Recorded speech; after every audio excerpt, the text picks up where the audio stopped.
오늘 하나님 말씀은 마태복음 1장 1절에서 17절 말씀인데요. 이 사람 이름이 많이 나오니까 잘 보고 함께 말씀 봉독하도록 하겠습니다. 아브라함과 다윗의 자손 예수 그리스도의 계보라.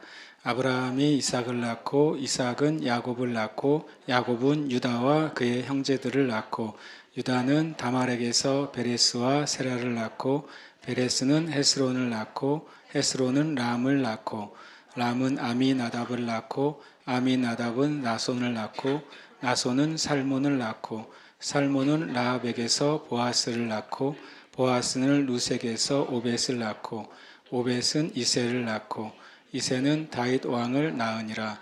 다윗은 우리아의 아내에게서 솔로몬을 낳고 솔로몬은 르호보암을 낳고 르호보암은 아비야를 낳고 아비야는 아사를 낳고 아사는 여호사밧을 낳고 여호사밧은 요람을 낳고 요람은 우시야를 낳고 우시야는 요담을 낳고 요담은 아하스를 낳고 아하스는 히스기야를 낳고 히스기야는 므낫세를 낳고 므낫세는 아몬을 낳고 아몬은 요시야를 낳고 바벨론으로 사로잡혀 갈 때에 요시야는 여고냐와 그의 형제들을 낳으니라. 바벨론으로 사로잡혀 간 후에 여고냐는 스알디엘을 낳고 스알디엘은 스룹바벨을 낳고 스룹바벨은 아비웃을 낳고 아비웃은 엘리야김을 낳고 엘리야김은 아소르를 낳고 아소르는 사독을 낳고 사독은 아킴을 낳고 아킴은 엘리웃을 낳고 엘리웃은 엘르아사를 낳고 엘르아사는 mat단을 낳고 mat단은 야곱을 낳고 야곱은 마리아의 남편 요셉을 낳았으니 마리아에게서 그리스도라 칭하는 예수가 나시니라. 그런즉 모든 대수가 아브라함부터 다윗까지 14대요 다윗부터 바벨론으로 사로잡혀 갈 때까지 14대요 바벨론으로 사로잡혀 간 후부터 그리스도까지 14대더라. 아멘. 할렐루야. 아멘. 제가 오늘 나눌 주제는 신약의 창세기라는 주제를 가지고 말씀을 나누고 있습니다. 제가 이제 주일 이제 어떤 말씀을 나눌지 늘 매주 주님께 묻기도 하지만 또 한편으로는 또 고민도 하기도 합니다. 실은 어떤 말씀 나눠야 될지. 물론 제가 이제 평소에 제가 이제 읽는 그 말씀을 따라서 읽기도 하고 그리고 또 이제 주일날을 포함해서 새벽 기도나 또 수요 예배나 또는 다른 데 말씀 공부를 해서 전에보다는 이제 설교 횟수가 좀 줄긴 했어요. 잘 나갈 때가 아니라 막 나갈 때 제가 일주일에 17번을 한 적이 있더라고요. 그래서 너무 많은 것 같다. 그때 그래서 17번에서 몇 번을 줄였고 그리고 이제 지금은 이제 제가 계산해 보니까 한 10번 정도가 되는 것 같아요. 10번이 다 엄청 제일 좋은 거는 10번의 설교가 다 하나님의 정말 성령의 말씀과 계시가 임하는 설교였으면 얼마나 좋겠습니까? 그렇죠?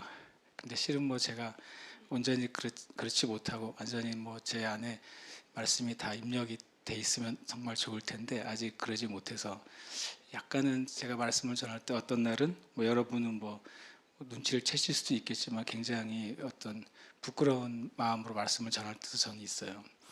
그래서 이제 늘 나쁜 고민은 아니죠. 그래서 주님께 계속 이제 묻게 되고 또 어떤 말씀을 우리 주님이 사랑하는 이 형제 자매들에게 나눌지 또 제가 또 주님의 말씀에 더하거나 빼지 않는 깨끗한 통로가 될지 늘 고민을 하게 되는데 이번 주도 역시 좀 고민을 했어요. 그러다가 이제 제가 이제 성경을 과거에 이제 어떤 성경 본문들을 했는지를 쭉 한번 살펴봤거든요. 그랬더니 이제 신약의 몇 성경은 처음부터 끝까지 말씀을 나눴던 적이 몇 번 있더라고요. 예를 들어서 누가복음과 사도행전을 한 3년에 걸쳐서 했어요. 제 기억에. 그리고 또 이제 히브리서를 좀 했던 것 같기도 하고. 왜냐하면 제가 왜 헷갈리냐면 주일날 하는 것과 금요일 말씀 공부나 수요일이나 이런 게 많이 섞여 있어가지고 그러다가 이제 보니까 신약에서 제 마태복음을 이렇게 잘 나눠보진 않은 것 같아요. 근데 또 마태복음은 이제 뭐 부산에 제가 갈 때나 서울에 갈 때 마태복음과 창세기는 많이 나눴었거든요. 근데 정작 이제 이 제주에 우리 주일 예배 때는 의외로 마태복음을 잘 다루질 않았어요. 저는 이제 마태복음을 되게 재밌게 읽는데, 그래서 이 마태복음 말씀을 좀 나눠야 되겠다. 그리고 또 지난주에 이제 셀 모임을 시작하시면서 마태복음을 이제 7장 읽으셨잖아요. 그래서 마태복음을 좀 주일날 한동안 좀 나누려고 합니다. 그러다가 이제 중간에 특별히 이제 저에게 어떤 특별한 주제를 주님이 말씀하시면 그때는 또 그 주제를 가지고 이제 말씀을 나누려고 합니다. 그래서 오늘 이제 마태복음을 시작을 하는 겁니다. 그러니까 마태복음이 또 무지하게 길어요. 그래서 주님이 빨리 오시면 마태복음 끝나기 전에 주님 오시고 주님 늦게 오시면 마태복음까지 갈 수 있고, 그럴 것 같습니다. 우리가 보통 이제 현대 이제 존재하고 있는 여러 사본 가운데 이 마태복음의 제목을 뭐라고 되어 있냐면 마태에 의하여 이렇게 되어 있어요, 원래는요. 그리고 보통 이제 마태복음이 쓰여진 것을 뭐 크게는 뭐 60에서 80년 사이라고 봅니다. 그러니까 어떤 분들은 마태복음에 그 성전이 아직 파괴되지 않은 전제로 주님의 예언이 들어 있으니까 성전 파괴 전이다 이렇게 보는 분도 있고, 성전은 이미 파괴된 상태에서 주님께서 하신 예언이 성취된 것이다, 그거를 이제 말하는 관점에서 예수님의 예언이 기록됐다, 이런 이제 관점을 가지고 마태복음을 이제 예루살렘이 무너지기 70년 전으로 보는 경우도 있고 70년 후로 보는 경우도 있어가지고 뭐 60에서 뭐 80년까지도 얘기하는 분들이 있어요. 어쨌든 우리가 아는 것처럼 예수님이 죽으시고 부활하신 후에 뭐 30년은 지난 다음에 복음서들이 기록됐으니까 그 중에 하나가 이제 마태복음이죠. 우리가 상식적으로 아는 것처럼 마가복음이 먼저 기록이 됐죠. 그러나 이제 마태복음이 새로운 시작을 알리는 또 복음서여서 마태복음 이제 순서가 첫 번째 오게 된 것 같아요.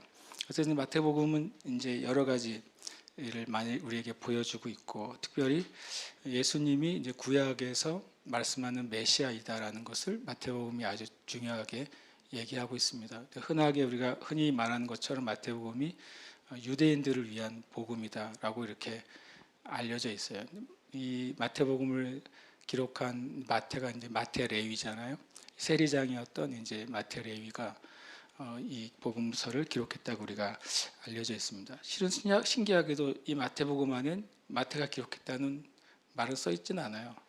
그 부분이 성경 이 책으로만 본다면 무명의 책이죠, 원래요. 그러나 초대교회의 많은 이제 증언들에 의해서, 그리고 신뢰할 만한 기록들에 의해서 마태복음이 마태에 의해서 쓰여졌다는 사실을 우리가 이제 전달받고 있는 거죠. 뭐 제가 성경 공부하려고 하는 건 아니고, 우리가 이제 한두 가지 상식적으로 아는 이야기를 좀 이제 알았으면 좋겠다, 그런 생각을 갖습니다. 오늘 제가 이제 말씀 가운데 몇 구절을 나누면서 이 마태복음 1장 1절에 17절에 흔히 이제 예수님의 계보가 등장하잖아요. 이 계보에서 몇 가지 우리가 또 살펴보고 그것이 어떤 의미인지를 또 알면 좋겠다, 이런 말씀을 제가 오늘 그냥 편하게 좀 시작을 하려고 합니다. 마태복음이요. 먼저 1장 1절에 보면 아브라함과 다윗의 자손 예수 그리스도의 계보라라는 말이 있잖아요. 제가 한 작년 2년 전인가요? 2년 전인가 1년 전인가 갑자기 헷갈리네요. 우리 프렘 목사님이 정말 제 뒤에 등이 땀이 나는 제안을 하나 하셨어요. 프렘 목사님이 저보고 성경을 가르쳐 달라고 그랬어요. 뭐 그거야 틀린 말은 아니지만 이제 그분은 한국말을 못 하시잖아요. 그러니까 이제 등에서 땀이 나는 제안을 성경 공부를 해달라고 하셔가지고 이거 정말 고민이 되더라고요. 그래서 노라고 할 수는 없고 일단 예스는 했어요. 그래서 이제 일주일에 한 번 줌으로 만났었어요. 한 기간 동안. 그때 제가 한 게 이제 마태복음을 가지고 나눴어요. 그러니까 제가 이제 영어가 부족하니까 또 한 분을 또 꼬셔가지고 서울에 있는 태영 자매를 꼬셔서 같이 공부를 하자. 내가 말을 하면 통역을 해라 줌으로. 세상에 없는 일을 한번 해본 적이 있어요. 그때 나트보고 이제 끝까지 못 갔습니다. 다른 일들이 있어서. 근데 그때 제가 이제 저도 이제 영어로 얘기를 몇 마디는 해줘야 되니까 마태복음 1장을 읽다가 엄청 힘들었어요. 그러니까 마태복음 1장에 나오는 그 인물들이 우리가 한 인물하고 완전히 다르게 발음합니다. 영어는요. 그래서 만약에 누가 이 마태복음 1장 1절에서 17절에 나오는 어떤 인물을 얘기하면 영어에 익숙하지 않은 여기 있는 저와 여러분은 거의 다 못 알아들을 가능성이 굉장히 커요. 완전히 다른 발음으로 말하기 때문에. 그래서 그거를 이제 익숙하게 하도록 제가 10번을 따라 읽었어요. 그 영어 성경을 가지고. 그래서 이제 같이 제가 한 절씩 돌아가면서 읽자고 그랬어요. 프레 목사님 한 절, 나 한 절. 그래서 읽었는데 나보고 엄청 훌륭하다고 한번 칭찬을 받은 적이 있어요. 그 다음에 이제 한글 성경을 프레 목사님 한 번, 나 한 번 이렇게 읽었어요. 그런데 프레 목사님이 엄청 잘 읽는 거예요, 한글을. 깜짝 놀랐어요. 물어봤더니 자기도 몇 번 연습을 했대요. 그래서 마태복음 1장 1절부터 10절 생각하면 그때 뭐 정말 겨울이었는데 땀 흘리면서 성경 공부를 했던 기억이 나요. 다행히 줌이어가지고 내가 땀 흘리는 거는 보지는 못했겠죠. 그래서 이 말씀을 제가 이제 보면서 그때도 그렇지만 다시 볼 때마다 굉장히 신기한 본문이 오늘 1절부터 17절까지입니다. 왜냐하면 첫 번째 신기한 본문은 1절부터 17절까지의 본문에 나와 있는 사람들의 이름이 실제로 구약의 역사 가운데 많은 이름이 누락되어 있기 때문에 그렇습니다. 많은 한두 명의 왕들의 이름도 누락되어 있고, 그리고 이게 실은 말 그대로 성경의 구약에 있는 역사를 그대로 갖다가 붙인다면 안 맞는 게 되게 많아요. 그런데 마태는 상관없이 쓴 거예요. 그게 참 독특하죠. 그리고 여러분이 잘 아는 것처럼 유대인의 그 계보에는 여성의 이름이 들어가지 않는데 여러 명의 여성의 이름이 들어가는 것도 굉장히 이제 독특합니다. 먼저 이제 1장 1절에 보면 아브라함과 다윗의 자손 예수 그리스도라고 아주 그냥 구약의 역사를 한 줄로 끝냈어요. 그래서 마태가 대단한 사람인 것 같아요. 구약의 모든 역사를 아브라함과 다윗이라는 두 단어로 끝내고 이제 예수 그리스도를 통해 이제 신약의 역사가 시작되는 걸 설명한 정말 위대한 문장이죠. 마치 창세기 1장 1절이 영원한 하나님의 그 세계 가운데 이제 이 땅에 이제 보이는 세계가 시작된 날을 선포하신 것처럼 마태복음 1장 1절은 이제는 구약의 세계에서 새로운 새 언약의 세계를 선포한 문장이 되게 된 것이죠. 그래서 이 1절의 의미가 뭔가를 좀 나누고 싶어요. 첫 번째 1절의 의미는 언약의 성취예요. 그러니까 아브라함과 다윗 그러면 구약의 두 언약인 거죠. 대표적인 두 언약. 구약에 만약에 여러 가지의 하나님이 말씀하신 그 진리의 봉우리들이 많이 있다면 그 중에 구약의 가장 높은 봉우리 두 개는 뭐 누구라도 부인할 수 없는 아브라함에게 하신 그 언약입니다. 그리고 그다음에 다윗에게 하신 언약이에요. 아브라함에게 하신 언약은 실은 구원의 언약이죠. 하나님이 아브라함을 통해서 내가 너를 통해서 모든 민족이 복을 받게 하겠다고 말씀하셨어요. 그것이 이제 하나님 아브라함을 통해서 아브라함 한 사람 또는 아브라함을 통해서 일어날 그 유대 민족 한 민족만을 위한 약속이 아니라 모든 민족이 아브라함을 통한 믿음으로 구원받게 될 것을 말씀하신 언약이 아브라함의 언약이죠. 그리고 다윗의 언약은 바로 이제 메시아의 언약이고 그 메시아가 오실 것에 대한 언약이 다윗의 언약입니다. 그러니까 이 아브라함에게 주신 언약, 구원과 축복의 언약, 그리고 메시아가 오실 것에 대한 언약이 바로 예수 그리스도 안에서 성취가 된 것이죠. 그럼 저와 여러분은 예수 그리스도 안에서 아브라함에게 주신 구원과 축복의 언약을 가지고 있게 된 것입니다. 저와 여러분 예수 그리스도 안에서 다윗에게 주신 그 메시아의 언약을 우리가 가지고 있게 된 거예요. 그러니까 이 한 줄이 중요한 모든 구약의 언약이 예수 그리스도 안에서 우리에게 주어졌다는 사실을 알려줍니다. 그래서 구약의 모든 약속은 우리 것이 됐어요. 왜냐하면 우리가 예수 그리스도를 믿는 자들이 됐기 때문에. 그래서 여러분이 구약을 읽을 때 하나님이 구약의 이스라엘 백성들에게 하신 좋은 언약이 있다면 우리는 다 내 거라고 말할 수 있어요. 뭐에 의해서요? 이 마태복음 1장 1절에 의해서. 그래서 우리는 이것을 자신 있게 말할 수 있죠. 실제로 때론 유대인들이, 현대 유대인들이, 기독교인들이 구약을 읽으면서 은혜를 받으면 되게 웃어요. 비웃습니다. 왜 비웃습니까? 야, 구약은 니네 게 아니라 우리 거야, 그렇게 말하거든요. 지금 현대 유대인들이요.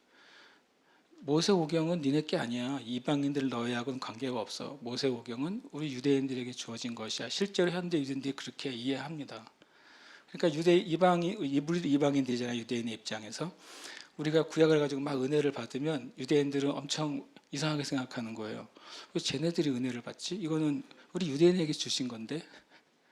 실제로 그렇게 그런 생각을 가지고 있어요. 그런데 우리는 그들에게 신약이 없잖아요. 신약 안에서 놀랍게도 예수 그리스도 안에서 구약의 유대인들에게 주신 언약이 모든 인류에게 예수 그리스도 안에서 적용이 된다는 것을 말씀하고 계시는 거예요. 그러니까 유대인들이 신약의 말씀을 읽게 되면 첫 번째로는 혼란을 일으킨다 그래요. 엄청난 혼란을 일으키게 됩니다. 그러다가 이제 신약을 진지하게 읽는 많은 유대인들이 예수님을, 예수와를 그들이 그렇게 갈망하고 기다려왔던 메시아라는 사실을 인정하게 되는 유대인들이 많이 나타나고 있는 거예요. 마태복음 1장 1절부터 충격인 거죠. 만약에 예수님을 믿지 않는 그 순수 유대인이 신약의 1장 1절을 읽었다고 생각해 보세요. 엄청난 충격인 겁니다. 왜냐하면 아브라함은 자신들의 조상이잖아요. 다윗은 메시아 언약의 약속이에요. 그런데 그 뒤에 예수 그리스도가 그 모든 것의 결론이라고 마태복음 1장 1절이 말하고 있으니 유대인들이 봤을 때는 얼마나 충격적인 문장이에요. 이것은 정말 충격적인 문장이죠. 언약이 예수님을 통해 성취된 것을 마태복음 1장 1절은 선언하고 있는 거예요. 두 번째 1장 1절의 의미는 유대인들을 위해서입니다. 아주 단순하게. 유대인들 보고 이것을 보여주고 싶은 거예요. 마태레이 자신이 유대인이었고 심지어 유대인들로부터 업신여김을 당하는 직업을 가지고 있는 유대인이었죠. 예수님을 만나고 그가 구원받은 다음에 자기를 업신여겼던 그 유대 동족을 사랑하는 마태가 되고, 그래서 그 유대인들이 주님께 돌아오기를 바라는 마음으로 실은 마태복음 안에 동기가 또 숨겨져 있어요. 그러니까 이 문장 자체가 유대인들이 이것을 읽고 너희들이 그렇게 나를 포함해서 우리 민족이 그렇게 갈망하고 기다리고 수많은 역사의 그 환란 가운데서도 메시아가 오실 거야, 이런 소망을 가지고 지금도 사랑하는 유대인들이 예수님을 만나게 되기를 간절히 바라는 문장이 되는 거죠. 유대인들을 위한 의미가 됩니다. 1장 1절은. 더 나아가서 또 이제 세 번째로 1장 1절의 의미를 바로 이제 새로운 시작을 우리에게 보여주고 있습니다. 이 계보라는 단어가 신기하게도 헬라어로 게네시스예요. 게네시스. 그러면 구약을 헬라어로 옮긴 성경이 72역인데 그 이제 헬라어로 옮긴 구약 성경의 창세기의 제목이 게네시스입니다. 근데 영어로 옮기니까 제네시스가 된 거예요. 그럼 실은 마태는 그걸 의도한 것입니다. 이 창세기 1장이 창세기가 하나님의 이제 역사의 시작인 것처럼 예수 그리스도로 말미암아 다시 새로운 세계가 시작되었다고 말하고 있는 거예요. 같은 이제 게네시스라는 단어로부터 사용이 된 것이죠. 그래서 실은 마태는 새로운 세대가 시작됐다는 것을 말하고 있습니다. 실제로 예수 그리스도는 우리에게 새로운 시작이시죠. 고린도후서 5장 17절에 그런즉 누구든지 그리스도 안에 있으면 뭐라고 합니까? 새로운 피조물이라고 말하고 있습니다. 예수님 자체가 우리에게는 모든 사람이 예수님을 만나는 순간이 새로운 시작인 거예요. 내가 10살 때 예수님을 만났더라도 그 10살 때 예수님 만났을 때가 내 인생의 새로운 시작이죠. 60살의 주님을 만나도 60살의 주님을 만난 그 순간이 그 사람의 인생은 새로운 시작인 거예요. 그래서 예수 그리스도는 전 인류의 역사 가운데서 새로운 시작이시고 우리 모든 개인계의 한 사람에게도 새로운 시작이 되는 것입니다. 그래서 바로 이제 마태복음 1장 1절은 이 새로운 시작이 우리에게 임했다는 사실을 선포하고 있습니다. 한 가지 더 이제 마태복음 1장 1절의 말씀을 좀 묵상하면 더 좋은 것이 우리에게 주어졌다는 것을 말씀하고 있어요. 아브라함은 정말 구약에서 위대한 하나님의 사람이죠. 왜냐하면 믿음이 아브라함으로부터 시작됐잖아요. 믿음의 조상은 아브라함이에요. 믿음의 조상이 노아가 아니에요. 여러분 노아를 엄청 좋아할지 모르지만 믿음의 조상은 아브라함이에요. 성경 그렇게 말하고 있잖아요. 아담이 우리의 믿음의 조상이 아니에요. 믿음의 조상은 아브라함입니다. 그러니까 여러분과 제가 바른 믿음을 믿음대로 살려고 한다면 첫 번째 봐야 될 인물은 아브라함이에요. 여러분 아브라함의 삶을 정말 깊이 보면 그게 내가 살아야 될 믿음의 삶의 첫 번째 모델입니다. 성경이 말하는 걸 쫓아가야죠. 성경이 다윗이 믿음의 조상이라고 말하지 않아요. 많은 그리스도인들이 다윗을 엄청 좋아하거든요. 어떤 면에 있어서는 다윗이 우리에게 영적인 모델이지만 믿음에 있어서 실은 모델은 아브라함입니다. 사람들이 아브라함을 그만큼 생각하지는 않는 것 같아요. 내 모든 믿음의 삶의 가장 근본적인 모델은 바로 아브라함이라는 사실을 잘 생각하지 않아요. 그냥 어떤 창세기에 믿음이 좋은 인물 중에 하나라고 생각합니다. 그러나 성경이 말하는 걸 우리가 받아들여야죠. 믿음의 조상은 아브라함이니까 여러분이 믿음을 알고 싶으면 아브라함을 보세요. 그리고 더 근본적으로는 히브리서에 보면 믿음의 창시자는 예수 그리스도예요. 그래서 믿음을 알고 싶으면 전 성경적으로 두 인물을 살펴보면 돼요. 믿음의 창시자 완성자이신 예수님과 우리 인류의 믿음의 조상이신 아브라함을 보는 겁니다. 그러면 진짜 믿음이 무엇인지를 알 수 있어요. 더 좋은 것이 뭐냐면 아브라함이 이렇게 훌륭한 분인데 우리에겐 더 좋은 예수님이 계시다는 거예요. 다윗은 뭐 정말 위대한 하나님의 사람이죠. 다윗처럼 우리의 인생사를 대변해 주는 인물이 없잖아요. 바닥에서부터 하늘까지 올라갔다가 또 수도 없이 바닥에 떨어졌다 올라온 일을 반복하면서 그래도 하나님이 정말 하나님 자신이 내 마음에 합한 자라고 말씀한 사람, 이 다윗이잖아요. 근데 이 다윗이 얼마나 위대한지 우리가 더 이상 뭐 말할 나위가 없을 정도입니다. 특별히 다윗의 시편들을 보시면 다윗의 시편은 다 정말 예언적이에요. 자기 개인에 대해서 쓴 시든 하나님에 대해서 쓴 시든 어떤 상황에 대해서 쓴 시든 그 깊이가 아직 교회가 다윗의 시의 예언적인 깊이를 다 이해하지 못한다고 저는 생각해요. 그만큼 영적으로 정말 높은 차원에 있는 다윗이죠. 성경에 이런 표현도 있잖아요. 다윗은 하늘에 올라가지 못했지만 그러나 예수 그리스도를 그가 보았고 알았다고 말하고 있어요. 근데 예수 그리스도는 바로 더 좋은 분이라는 것이죠. 더 좋은 것을 우리에게 주어졌다는 사실을 좀 한 번 더 나누고 싶은데 말씀을 좀 보고 싶어요. 함께 한번 히브리서 11장 40절 말씀 함께 읽겠습니다. 시작. 이는 하나님이 우리를 위하여 더 좋은 것을 예비하셨은즉 우리가 아니면 그들로 온전함을 이루지 못하게. 히브리서 40장 굉장히 이제 비밀스러운 문장이에요. 히브리서 11장은 우리가 잘 아는 것처럼 믿음의 장이라고 이름을 붙였잖아요. 아벨부터 시작해서 수많은 믿음의 조상들이 쭉 나옵니다. 그리고 후반부에 너무 많은 믿음의 조상들에서 다 말할 수가 없다 이렇게 표현해요. 히브리서 기자가 훌륭하게 표현했어요. 그러면서 마지막 문장을 이렇게 마쳐요. 우리가 말하는 그 믿음장의 마지막 구절이죠. 이는 하나님이 우리를 위하여, 여기서 우리는 누굽니까? 신약의 그리스도인들이에요. 신약의 그리스도인들이요. 우리가 아니면 그들이 누굽니까? 이 히브리서 11장 처음부터 나오는 구약의 믿음의 사람들이죠.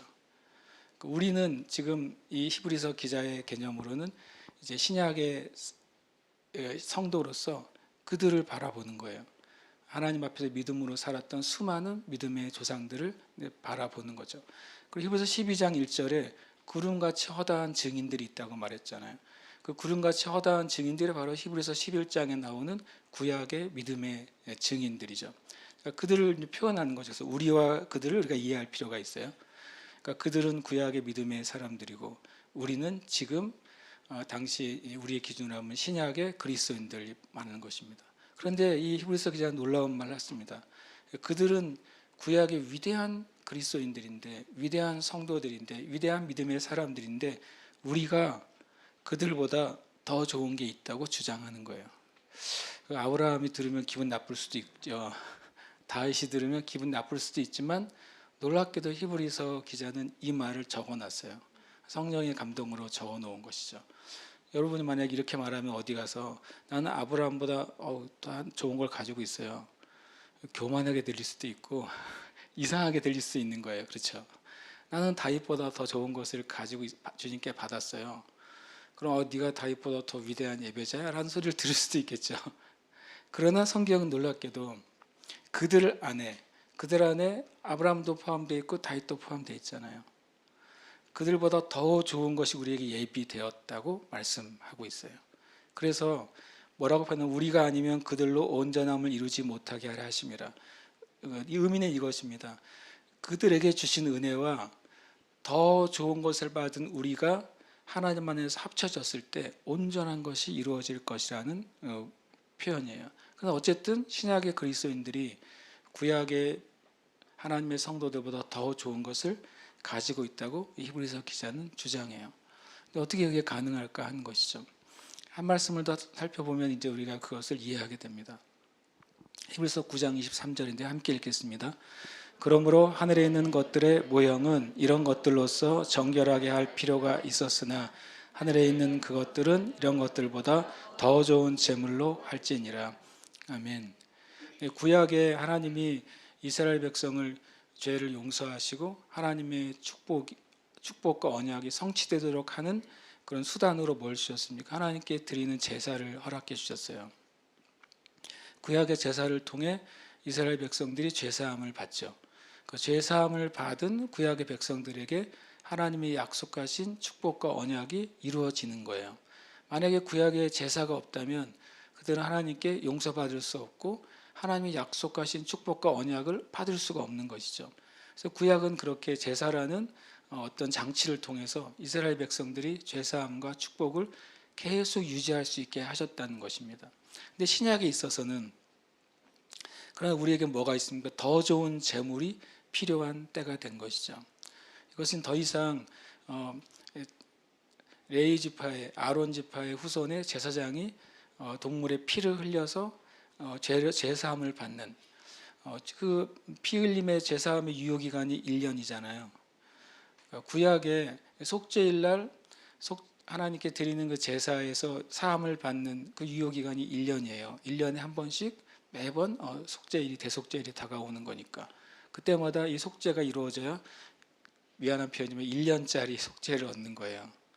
근데 이제는 주님이 오신 이후에는 한 번으로 영원한 속죄를 이루셨다고 말하잖아요. 딱 한 번으로 모든 속죄를 끝내셨어요. 그게 왜 가능하냐면 주님 자신이 구약의 모든 제물보다 더 좋은 제물이셨기 때문에 그래요. 더 좋은 제물이 사람의 표현이죠. 실은 완전한 제물인 것이죠. 예수님이 완전한 제물이 되셨기 때문에 구약의 1년마다 드리는 제사가 폐하여진 거예요. 그리고 그 한 번의 제물로 한 번의 제사로 모든 하나님의 언약이 완벽하게 성취가 된 거예요. 그래서 신약의 성도들은 더 제물 대신 예수 그리스도로 말미암아 그의 피로 말미암아 속죄함을 얻었기 때문에 다시 속죄함을 얻는 제물이 필요 없게 됐고 구약의 모든 축복과 예언과 언약을 성취하시는 예수님을 통해 구원받았기 때문에 구약의 성도들보다 더 좋은 은혜를 우리가 얻게 된 것입니다. 그래서 이 마태복음 1장 1절에 이렇게 네 가지 영역이 있어서 하나님이 구약에 하신 언약이 성취되었다는 것을 선포하고 있고 또 하나님 예수님을 알지 못한 유대인들을 위해서 그들이 주님을 만나도록 장치를 해둔 것이고 그리고 세 번째로는 새로운 시작 창세기가 보이는 세계의 새로운 시작이었다면 이제 예수 그리스도는 영원한 구원의 세계 생명의 세계의 새로운 시작인 것을 선포하고 있고 그리고 더 나아가서 예수 그리스도를 통해 우리는 구약에 있는 성도들보다 놀랍게 더 좋은 언약, 더 좋은 계명, 더 좋은 약속을 받았다는 사실을 마태복음 1장 1절이 선포하고 있습니다. 그래서 마태복음 1장 1절은 외울만 하잖아요. 그죠? 오늘 외우시고 기도를 하세요. 주님 마태복음 1장 1절 아브라함과 다윗에서 예수 그리스도의 그 세계 안에 제가 살고 있습니다. 누가 살고 있는 거예요? 내가 살고 있잖아요. 내가 예수님의 세계 안에 살고 있으니까 나는 모든 구약의 언약과 예언들을 받았습니다. 나는 예수 그리스도 안에서 날마다 새롭고 새로운 시작을 하는 자가 되었습니다. 예수 그리스도 안에서 나는 이전 세대보다 더 좋은 은혜들을 지금 누리게 됐습니다. 고백하시길 축복합니다. 마태복음 1장 1절 가지고만 기도해도 꽤 오래 기도할 수 있을 거예요. 그러니까 이 창세기부터 계시록까지 성경 가지고 기도하면 무드셀러보다 오래 살아야 돼요. 너무 기도할 게 많기 때문에. 그 다음에 제가 나누고 싶은 건 이제 2절이에요. 전에는 2절이 저한테 그렇게 묵상이 되지는 않았는데 이번에 마태복음 1장 2절 묵상하다가 제가 큰 은혜를 깨닫게 됐어요. 좀 고민이 되네요. 17절까지인데 2절을 지금 하고 있어서 고민이 됩니다. 그런데 이 말씀 읽다 제가 은혜를 받았어요. 아브라함은 이삭을 낳고 이삭은 야곱을 낳고 계속 낳고 하잖아요. 근데 왜 낳고 하다가 계속 읽다가 뭔가 빠진 것 같다는 생각이 들었어요. 뭔가 빠졌더라고요. 그래서 제가 무릎을 탁 쳤어요. 뭔가 빠졌네. 뭔가 빠졌을까요? 구약에도 많은 계보가 나오는데 구약의 계보에는 있는 것이 신약에는 없어요. 근데 생략이 된 것이죠. 뭐가 생략이 됐냐면요. 비교해 보세요. 첫 번째 구약에 나온 첫 번째 계보인데요. 아브라함이 셋을 낳은 후 800년을 지내며 살다가 그는 930세를 살고 어떻게 했다고요? 죽었더라. 마태복음 1장 2절에 1장 1절에서 17절까지 물론 예수님의 계보지만 그 안에 사람들이 있잖아요. 그게 생략됐더라고요. 낳고 죽은 거예요. 제가 마태복음 1장 2절을 처음엔 읽다가 이제 사람들을 주목했다가 다음에는 이 낳고를 주목하게 됐어요. 아, 이분들도 누군가를 낳고 자기 인생을 살다가 인생이 죽었구나. 아주 심플한 깨달음이죠. 우리 모든 인생이 죽음이 있다는 사실을 깨닫는 것. 실은 성경 안에서 우리가 깨달아야 될 진리 중에 하나는 우리 인생이 죽는다는 거예요. 내 인생이 죽어요. 별로 좋은 단어는 아니잖아요. 좋은 단어는 아니지만 때로는 어린 아이도 죽고 그리고 미래가 창창한 젊은 세대들도 죽고 그리고 무엇인가 다 성취한 것 같을 때 때로는 죽고 때로는 이제 나이가 다 들어서 이제 자기의 수를 다하고 죽기도 합니다. 죽음은 피해갈 수 없는 진실이죠. 진실.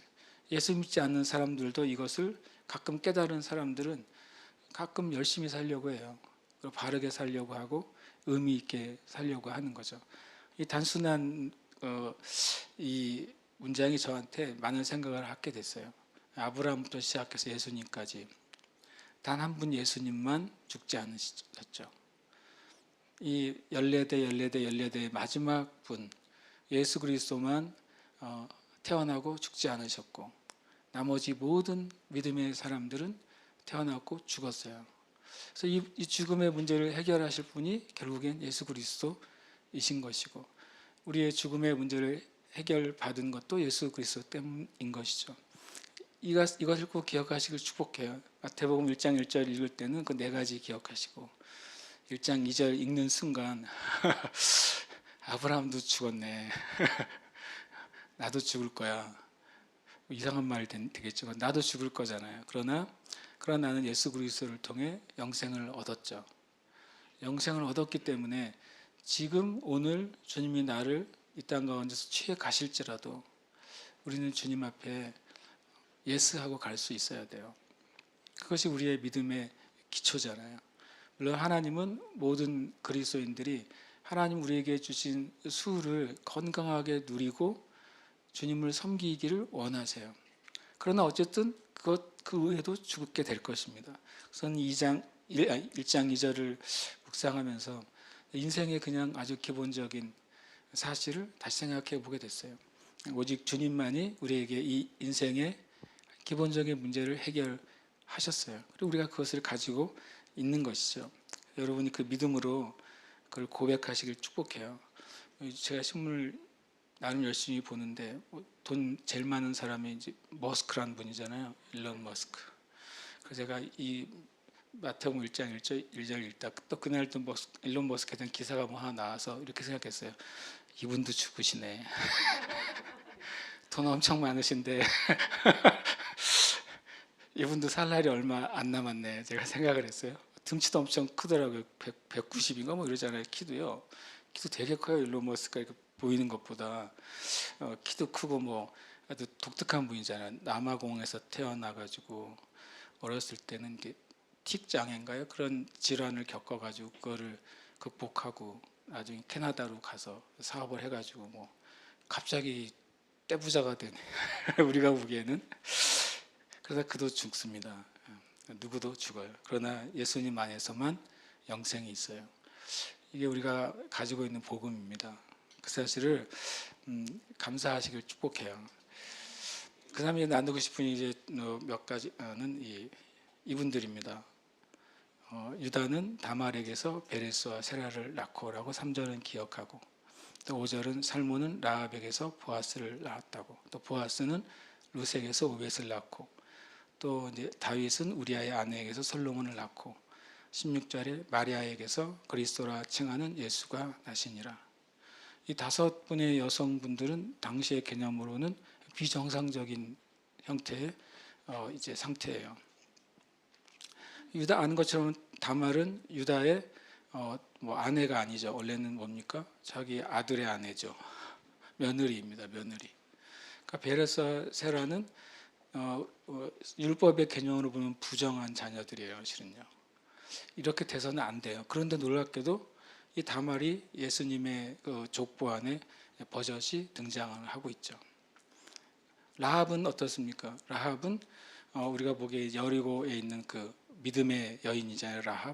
라합이 보아스를 낳았다고 되어 있지만, 라합은 실은 알고 보면은 원래 여리고 성은 다 멸망시켜야 될 대상이잖아요.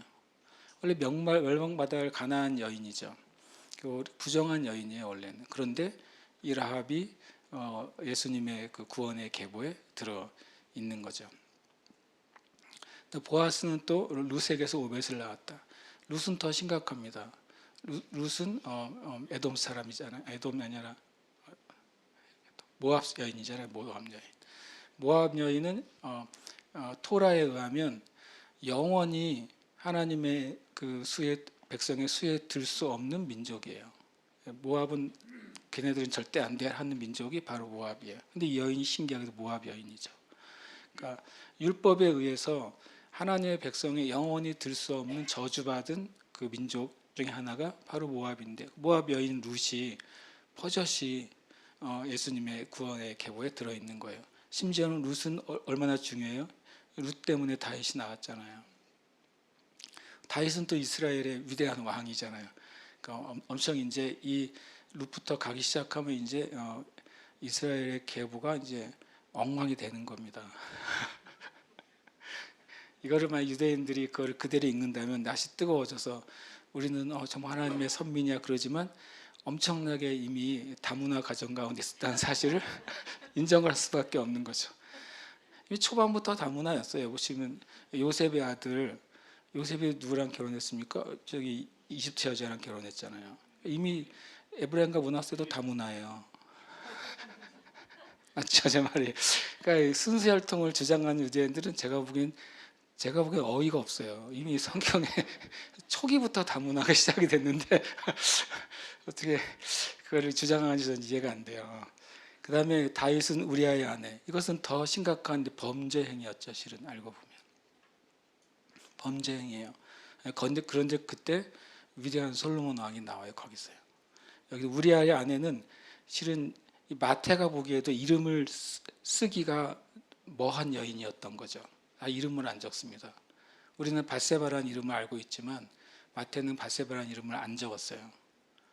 왜냐하면 이 다윗이 우리아 아내를 취한 것은 너무 명백한 심각한 죄였기 때문에 그래요. 그래서 다윗은 밧세바에게서라고 말을 감히 못 적었어. 마태도요. 우리아의 아내라고 적은 거죠. 그 다음에 마지막에 마리아입니다. 마리아는 좀 정상이 아니에요. 누가 그럴 수도 있지만 그냥 우리가 이 영적인 세계를 알지 못하는 상태에서 마리아는 뭡니까? 문제가 있는 여자로 보이는 여자죠. 예. 결혼하지 않고 아이를 뵀잖아요. 그리고 혼인식을 치르지 않고 자녀를 낳은 여인이 마리아입니다. 그러니까 마리아는 참 위대한 하나님의 사람이에요. 그 사람들이 보는 수치를 안고 자녀를 낳은 겁니다. 그 남편의 의심을 안고 자녀를 낳은 거예요. 그러니까 실은 마리아는 되게 참 이제 믿음의 사람이라고 저는 봅니다. 여러분 아시면 마리아가 구약에 있어서는 미리암이죠. 구약의 미리암이 이제 헬라어로는 마리아가 되는 겁니다. 그래서 어쨌든 이 5명의 여인은 정상적인 상태로서 자녀를 낳은 게 아니에요, 실은요. 그런데 주님의 계보에 들어있죠. 그래서 이것을 보면서 하나님의 은혜를 생각하게 돼요.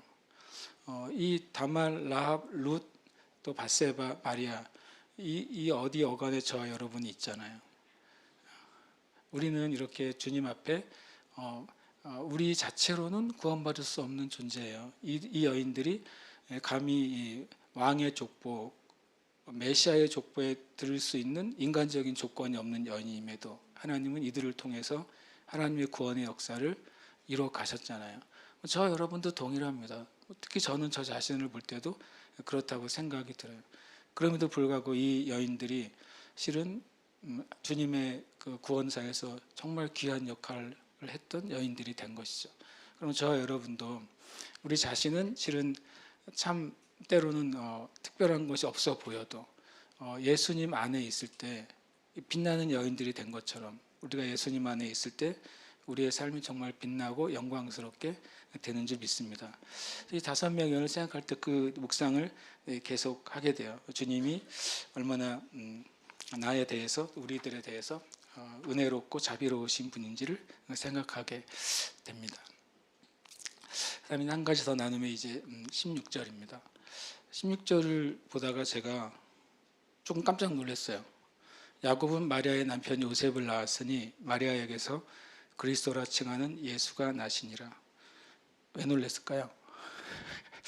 기지를 내면. 왜냐하면 이 족보 중에 처음으로 남자를 누구의 남편이라고 소개하기 때문에 그렇습니다. 다 이제 여자를 누구의 아내라고 하는 개념인데 이제는 처음으로 이 요셉만 마리아의 남편이라고 소개를 하고 있어요. 그러니까 예수 그리스도는 남편으로 말미암아 태어나지 않았기 때문에 그렇습니다. 예수 그리스도는 마리아에게서 나셨어요. 다 위에 족보에 보면 남자가 남자를 낳게 돼 있잖아요. 근데 남자가 남자를 낳을 때 몇 명의 여자들이 이미 들어왔을 뿐이지 남자가 남자를 낳는 거예요. 그렇죠? 모든 족보가 그렇게 돼 있습니다. 근데 여기서만 16절에 갑자기 족보가 틀어져서 여자가 남자를 낳는 걸로 되어 있어요. 그래서 예수 그리스도는 사람의 혈통으로 나지 않으셨다는 사실을 이 마태는 우리에게 보여줘요. 요셉은 마리아의 남편인 것이죠. 그러나 요셉이 예수님을 낳지는 않았어요. 그래서 예수님의 근원이 사람의 혈통이 아니라 하나님께로부터 왔다는 사실을 보여줍니다. 아브라함부터 이 요셉까지 계속해서 사람의 혈통, 실은 아담 이후에 죄된 혈통으로 나오다가 예수님만 죄된 혈통이 아니라 타락한 피가 아니라 성령으로 말미암아 이 땅에 오신 유일한 분이 되시는 거예요. 그래서 이 예수님 안에서 이렇게 만약에 아브라함에서 요셉까지가 쭉 직선으로 간다면 예수님에서는 바로 하늘에서 밑으로 뚝 떨어지게 되신 것이죠.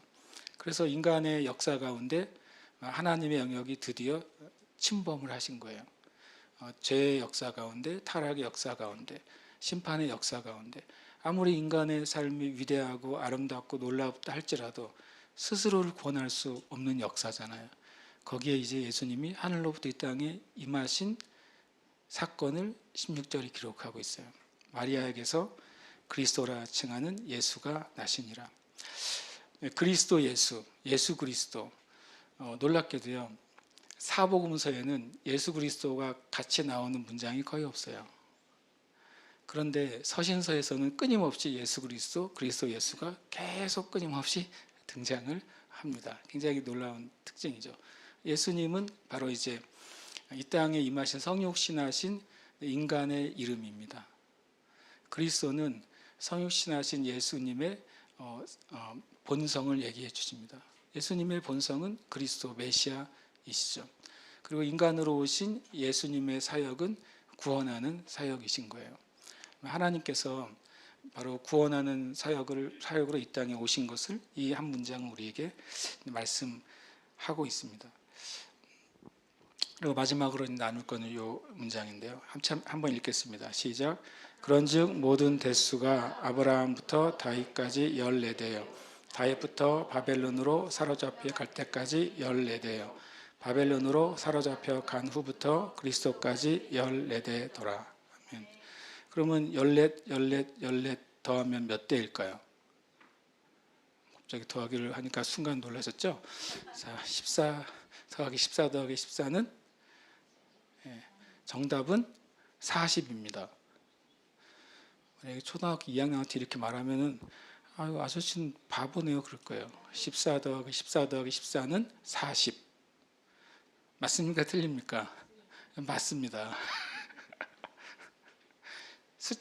여러분 마태복음 1장 아브라함부터 시작해 예수님까지 나오는 사람의 숫자를 세보면 40명입니다. 40명이에요. 그런데 마태는 신기한 말을 적어놨어요. 제가 이제 표시해 놓은 것, 아브라함부터 다윗까지 14대예요. 그리고 그 다음 셀 때 다윗을 다시 세는 거예요. 다윗에서부터 스룹바벨까지 14대예요. 그리고 다시 또 스룹바벨부터 시작해서 예수님까지 14대예요. 그럼 중간에 두 명이 두 번 셈이 된 거죠. 그래서 14 더하기 14 더하기 14는 40이 됩니다. 40은 완전 수잖아요. 바로 주님이 오시기까지 완전한 하나님의 계획 가운데 예수님께서 오셨다는 것을 마태는 얘기하고 싶어요. 근데 또 왜 하필 14대로 맞췄는가? 그래서 우리가 아는 것처럼 게마트리아라는 게 있어요. 유대인들의 영적인 어떤 개념인데 이 히브리어의 모든 알파벳의 숫자 값을 포함하고 있습니다. 만약에 ABC라면 A는 1이라는 숫자를 말하고 B는 2라는 숫자를 말하고 C는 3이라는 숫자를 말합니다. 실제로 히브리어를 그렇게 사용해요. 그리고 헬라어도 그렇게 사용합니다. 헬라어도 실제로 헬라어 알파벳과 숫자 값을 가지고 숫자를 적을 때 그냥 헬라어로 적습니다. 그러면 그게 뭐 몇백 몇인지를 나오죠. 계시록에 나온 666은 이제 헬라어 숫자 값이에요. 헬라어 그 알파벳을 더한 값이라고 성경은 말하고 있어요. 14대가 왜 재밌냐면 이렇게 됩니다. 게마트리아라는 이제 히브리어를 숫자 값으로 바꾼 개념이 게마트리아인데요. 이렇게 됩니다. 데이비드라는 다윗이 왕이잖아요. 왕은 다윗이 메시아의 모델이에요. 데이비드의 이제 이니셜이 DVD입니다. D의 숫자 값은 4고요. V의 숫자 값은 6이고 D의 숫자 값은 4입니다. 더하면 몇이 됩니까? 14가 돼요. 실은 마태는 이것을 이제 염두에 두고 14대를 말한 거예요. 그것은 되게 중요합니다. 바로 예수 그리스도가 다윗의 혈통에서 나시는 메시아라는 것을 말해주고 있어요. 유대인들이 마태복음 1장을 읽으면 이것 때문에 놀라게 되는 것이죠. 진짜 예수가 메시아였어? 라고 생각하게 되는 거예요. 진짜 예수가 다윗의 혈통에서 나온다는 그 메시아가 진짜 예수아였다고 라고 생각하게 되게 만든 것이 바로 1장 17절이에요. 그리고 합쳤더니 40대가 됩니다. 실제로 역사 가운데는 몇몇 왕의 이름이 빠졌어요.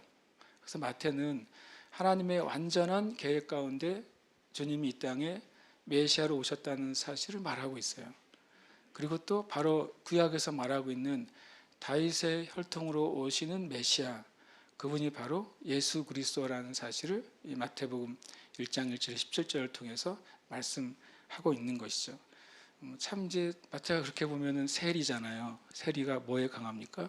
수에 강합니다. 그래서 자신의 특기를 마태복음 1장에서 이미 여지없이 발휘하고 있다는 걸 우리가 이제 볼 수 있고, 그것이 사람의 수가 아니라 하나님의 수, 영적인 세계의 수, 그리고 하나님이 하시는 계시의 수로서 우리에게 말씀하고 있는 것이죠.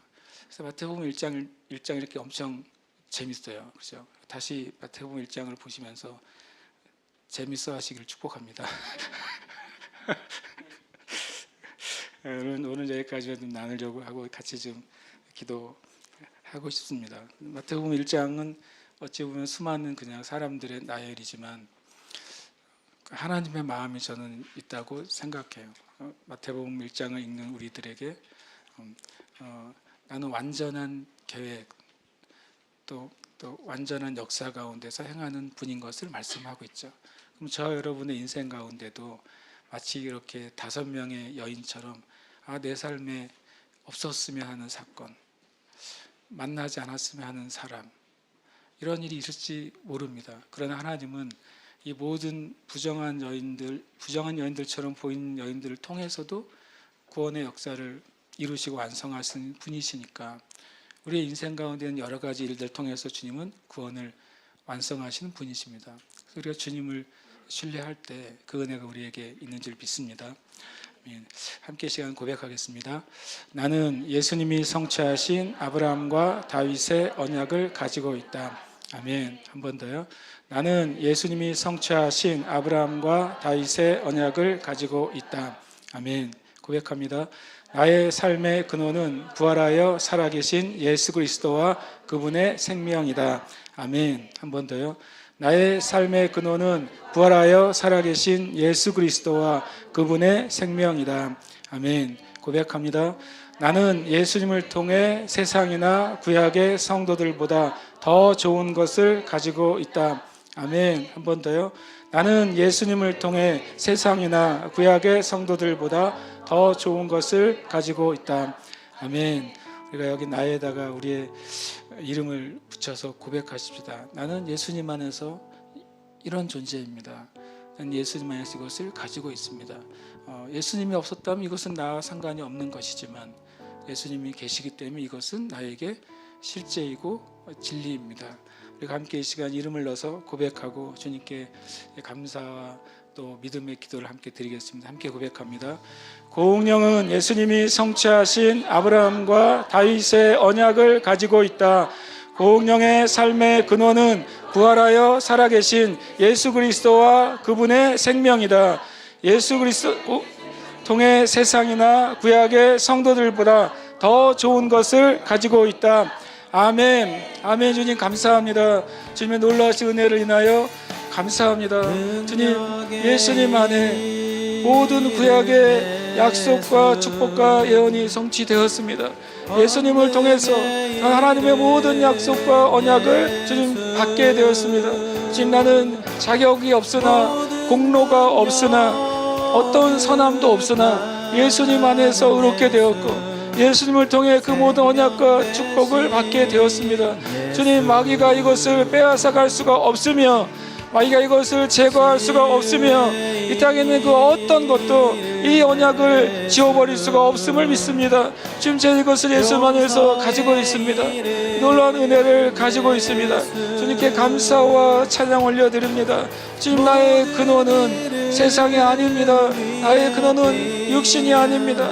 나의 근원은 예수 그리스도이시고 부활하신 예수 그리스도 안에 주신 영생의 생명입니다. 주님, 나는 영생을 가진 자입니다. 나는 영원한 생명을 소유한 자입니다.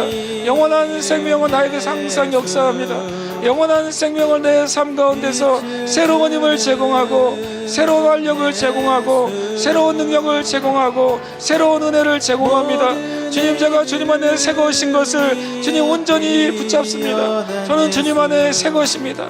주님 안에서 더 새롭게 되고 있습니다. 주님의 은혜를 인해 감사드립니다. 주님을 찬양합니다.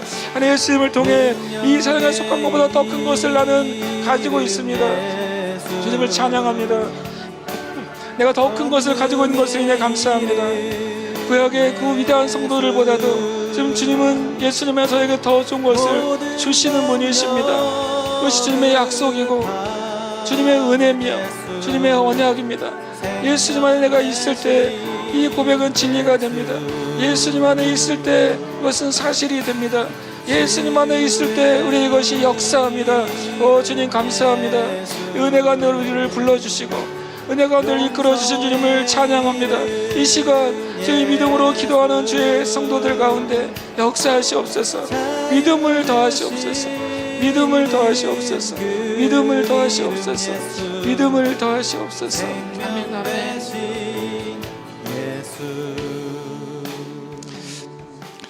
살아계신 주님 감사합니다. 우리는 우리의 모든 삶에서 하나님께서 우리 자신을 사용하시도록 하나님 앞에 우리의 마음을 늘 열어드립니다. 우리의 모든 삶에서 예수 그리스도의 사랑으로 사랑하고 예수 그리스도의 마음으로 섬기도록 우리 자신을 열어드립니다. 또한 우리가 예수님 안에서 성경의 모든 언약이 우리에게 주어졌으며 축복이 주어졌음을 인하여 감사합니다. 주님, 우리의 근원은 예수 그리스도 안에 있는 생명입니다. 우리는 영생을 가진 자입니다. 주님, 믿음이 우리에게 실제의 믿음이 되게 하시고 실제의 고백이 되게 하여 주시옵소서. 하나님, 우리가 정말 주님의 은혜 가운데 놀라운 은혜들을 이미 가지고 있다는 사실을 믿게 하시고 이 믿음으로 고백하게 하시고 믿음으로 승리하게 하여 주시옵소서. 시간도 감사함으로 주님께 예물을 드립니다. 하나님이 예물이 하나님 앞에 온전히 드려지는 예물이 되게 하시고 하나님이 기뻐하시는 예물이 되게 주시옵소서.